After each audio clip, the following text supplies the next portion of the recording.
Counselling ചെയ്യാൻ പോകണമെന്ന് പറഞ്ഞപ്പോൾ തന്നെ ഒരുപാട് ഭയം ഉണ്ടായിരുന്നു മനസ്സിൽ. പ്രത്യേകിച്ച് ബ്രദറിനെ പോലെയുള്ള ഒരു വലിയ വ്യക്തിയുടെ മുമ്പിൽ എങ്ങനെ ചെന്ന് വിടുമെന്ന് ഓർത്ത് വിഷമിക്കുകയായിരുന്നു. പിന്നെ പരിശുദ്ധാത്മാവിനോട് ഒരുപാട് പ്രാർത്ഥിച്ച് കൊന്തയൊക്കെ ചൊല്ലിയാണ് ഒന്ന് കയറിയത്. അവിടെ ചെന്നപ്പം ബ്രദർ നല്ല സ്നേഹമായിട്ട് തന്നെയാണ് എന്നെ അടുത്ത് വിളിച്ച് ഇരുത്തിയത്. പിന്നെ ബ്ലസ് ചെയ്ത് കൂടുതലൊന്നും ചോദിച്ചില്ല, ഏതാ കോൺഗ്രിഗേഷൻ പേരെന്നാ എന്നൊക്കെയാണ് ചോദിച്ചുള്ളൂ. പക്ഷേ അത് കഴിഞ്ഞപ്പം ഇഷ്ടപ്പെട്ട ക്ലാസ് ഏതാണെന്ന് ചോദിച്ചു. അപ്പം ഞാൻ പറഞ്ഞു എനിക്ക് ജ്ഞാനത്തെക്കുറിച്ചുള്ള ക്ലാസ് ഭയങ്കര ഇഷ്ടമായിരുന്നു എന്ന് പറഞ്ഞു.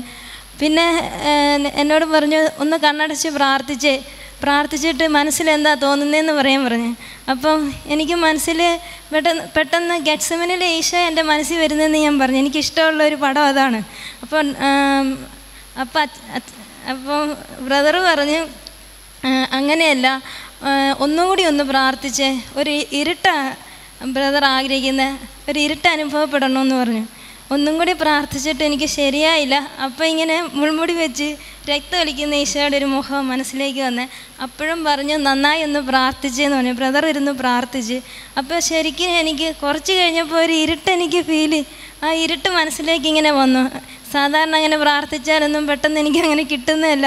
പെട്ടെന്ന് തന്നെ ബ്രദർ പറഞ്ഞു ഇപ്പം ശരിയായി, ഇരുട്ട് അവിടെ അനുഭവപ്പെടുന്നുണ്ടോ, അവിടെ എല്ലാം ഉണ്ടാവും എന്ന് പറഞ്ഞ് അങ്ങനെ ബ്ലസ് ചെയ്ത് വിട്ടു. അത് കഴിഞ്ഞ് പിന്നെ കുമ്പസാരത്തിന് ആദ്യം ഒരുങ്ങിയായിരുന്നു. അവിടെ ചെന്നപ്പം ധ്യാനിക്കാൻ വന്ന അച്ഛൻ്റെ അടുത്ത് കുമ്പസാരിക്കാൻ പോകേണ്ടതെന്ന് ഓർത്തപ്പോൾ തന്നെ എനിക്ക് ആദ്യമായി ഞാൻ എങ്ങനെ അച്ഛനെ ഫേസ് ചെയ്യുന്നൊക്കെയുള്ള ചിന്തയായിരുന്നു മനസ്സിൽ. പിന്നെ ഒരു വിധത്തിൽ എല്ലാവരും എന്നെ അങ്ങോട്ട് തന്നെയാണ് പറഞ്ഞു വിടുന്നത്.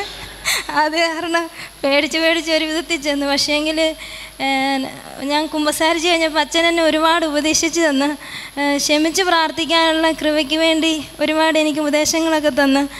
അത് കഴിഞ്ഞ് ഒരു വചനം എടുത്ത് ധ്യാനിക്കണമെന്ന് പറഞ്ഞു. അപ്പം ജെറമ്യാ പ്രവാചകൻ്റെ പുസ്തകം അതിൽ അധ്യായം ഞാൻ മറന്നുപോയി. വടക്ക് നിന്ന് ഭീഷണി, അതാണ് എനിക്ക് കിട്ടിയത്. അത് കണ്ടപ്പോൾ ഒരു പേടി തോന്നി എനിക്ക്. വടക്ക് നിന്നൊരു ഭീഷണി, അങ്ങനെ ഒരു ഹെഡിങ്ങാണ് കിട്ടിയത്. പിന്നെ കുർബാനയിലാണെങ്കിൽ ക്ഷമിച്ച് പ്രാർത്ഥിക്കാൻ ആ കുമ്പസാരത്തിലൂടെ കിട്ടിയ ഉപദേശങ്ങൾ മനസ്സിലിങ്ങനെ കൊണ്ടുവന്നായിരുന്നു. അപ്പം ആ വ്യക്തികളെ മനസ്സിലേക്ക് കൊണ്ടുവരാനും ക്ഷമിച്ച് പ്രാർത്ഥിക്കുവാനുള്ള കൃപ കിട്ടി. ഉള്ളിൽ ആ വ്യക്തികളെ ഓർക്കുമ്പോൾ ഇപ്പം എനിക്കൊരു സ്നേഹം തോന്നുന്നുണ്ട്.